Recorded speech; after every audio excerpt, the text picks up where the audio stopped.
불편하게 더부룩한 느낌에서 끈질기게 괴롭히는 통증에 이르기까지 한 번쯤 경험 있으신 분이 많으시죠. 정도는 다르지만 복통은 대부분의 사람들이 흔히 경험하는 증상이지요. 대부분 심각한 경우가 아닐 때가 많고 증상은 대개 며칠이면 사라지기도 해서 병원에 안 가도 되겠지 생각하고 넘어가는 경우가 많으시죠. 하지만 복부는 우리 몸에서 많은 주요 장기가 있는 곳이기 때문에 통증이 나타나는 위치에 따라 어떤 문제가 있는지 대략 추측해 볼 수 있어요. 자주대가 아프신 분들은 더 집중해서 들어봐 주세요. 건강에 참 좋은 정보를 알려드리고 행복한 삶에 도움을 드리는 건강 참 정보입니다. 구독, 좋아요 아직 안 하신 분이 있다면 구독을 눌러주세요. 오늘은 복통의 위치에 따라 고려해 볼 수 있는 문제와 대처법을 알려드리려고 해요. 안 그래도 배가 가끔 살살 아픈데 이상하네 생각하셨던 분들, 갑자기 배가 콕콕 아프시기도 한다면 통증 부위에 따라 알맞는 방법으로 대처해 보시길 권장해 드립니다. 통증은 절대 참지 마세요. 참다 보면 괜찮아지던데 생각하시면 그건 병을 더 키우는 것이에요. 오히려 조금만 아파도 검사해보고 병원 가서 확인해보시는 것이 좋으세요. 내 몸은 내가 스스로 지켜야 합니다. 제일 먼저 배 가운데 위쪽 흉곽 아래의 통증은 위산역류로 인한 통증이에요. 의학저널에 의하면 흉곽가로 아래에 생기는 통증은 위산역류의 징후일 수 있고 해당 부위를 눌렀을 때 통증이 있는 경우도 있다고 해요. 위산역류는 음식물을 식도에서 위장으로 내려가도록 하는 근육이 제대로 기능하지 않을 때 발생하는 것이에요. 위산역류가 있는 경우 속쓰림, 즉 가슴에서 타는 듯한 느낌이 들 수 있는 것이죠. 위산역류의 다른 증상으로는 일어날 수 있는 것들을 알려드릴게요. 입에서 불쾌한 신맛이 나고 반복되는 기침이나 딸꾹질이 나기도 해요. 쉰 목소리, 구취, 더부룩함이나 메스꺼움도 위산역류의 증상이에요. 이런 증상은 보통 과식하거나 특정 음식을 먹었을 때 생겨요. 속쓰림을 유발하는 커피, 토마토, 초콜릿, 기름지거나 매운 음식 등을 피하면 증상을 줄이는 데 도움이 될 수 있으니 아침 먹고 신맛이 나고 더부룩했다 생각이 들면 점심은 매운 음식이나 기름진 걸 피하시는 게 좋은 거예요.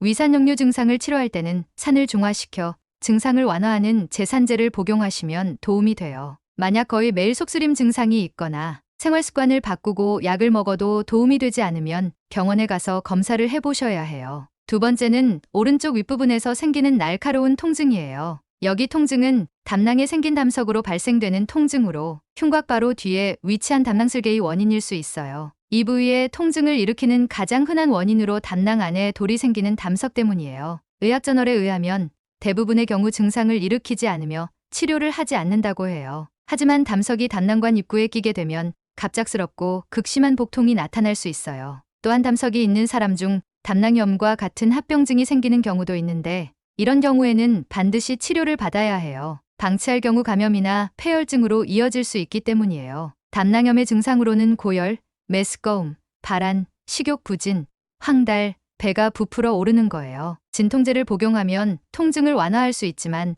만약 통증이 지속되고 일상생활이 힘들다 생각이 드시면 병원에 가셔야 해요. 세 번째로 오른쪽 허리 아랫부분의 통증이에요. 이 부분은 허리에서 방사되는 통증으로 신장에 문제가 있다는 신호일 수 있어요. 가장 흔한 원인은 신장결석이나 신장감염이 있으며 신장결석의 경우 통증이 매우 심하고 메스꺼움, 구토, 발열, 오한이 나타나기도 해요. 결석의 크기는 소금 한 알에서 골프공 크기까지 매우 다양한데 크기가 작은 경우 저절로 소변으로 배출되기도 하고요. 하지만 크기가 큰 경우에는 감염이 생기거나 치료하지 않을 경우 신장 기능에 이상이 생기는 것이에요. 신장 감염의 경우라면 즉시 항생제로 치료해야 해요. 이때 치료하지 않고 방치하면 영구적인 신장 손상이나 폐혈증, 심한 경우 사망에도 이를 수 있다고 해요. 통증이 사라지지 않는다면 반드시 지체하지 말고 병원에 가셔야 해요. 오른쪽 허리 아래의 통증일 때 잘 기억해 두셔서 좀 많이 아프네 생각이 드시면 병원에 꼭 가셔야 해요. 네 번째는 오른쪽 아랫배 통증이에요. 오른쪽 아랫배에 지속적인 통증이 있을 때는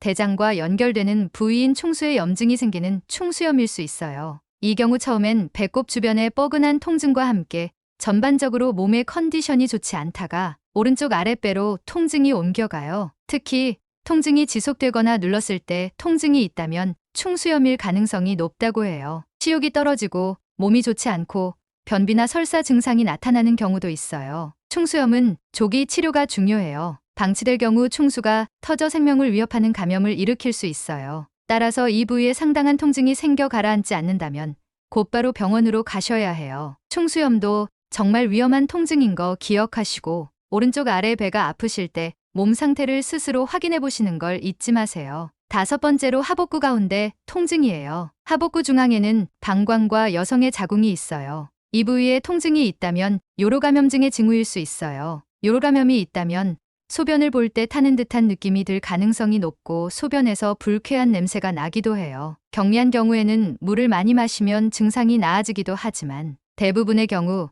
특히 남성의 경우에는 항생제 치료가 필요하니 증상을 잘 관찰해 보세요. 요로감염증의 다른 증상으로는 소변 볼 때 통증이나 타는 느낌, 빈뇨, 야간뇨, 절박뇨, 탁한 소변색, 소변에 피가 섞여 나옴, 아랫배 통증, 혹은 갈비뼈 바로 아래 등 쪽으로 통증이 오기도 하고 고열 또는 오한의 증상이 있어요. 요로 감염의 원인균 중 85%가 대장균이라고 해요. 감염 경로 중에는 요도로부터 방광으로 올라가는 상행성 감염이 대부분을 차지하고 여성에게 빈번하게 발생한다고 하니 증상이 의심된다면 항생제 치료를 꼭 받으셔야 해요. 마지막으로 6번째는 복부 한가운데 통증이에요. 복부 가운데에서 발생하는 통증은 장과 관련이 있을 수 있고 과민성 대장증후군을 짐작할 수 있어요. 이 경우 가스가 차거나 속이 더부룩해요. 심해지면 설사나 변비 증상을 유발할 수도 있으니 이때는 보통 자세를 바꾸고 허리밴드가 너무 조이지 않도록 하고 부드럽게 복부를 마사지하면 불편한 증상을 어느 정도 완화할 수 있으니 알아두시면 평소에도 도움이 되실 거예요. 기름지거나 탄산음료 등 증상을 일으키는 음식을 피하고 섬유질이 풍부한 음식을 섭취하는 생활 습관을 가지시는 게 가장 좋겠지요. 과민성 대장증후군은 평소 스트레스가 많은 원인이 돼요. 마음을 편안히 하려고 노력하시면서 요구르트나 사과,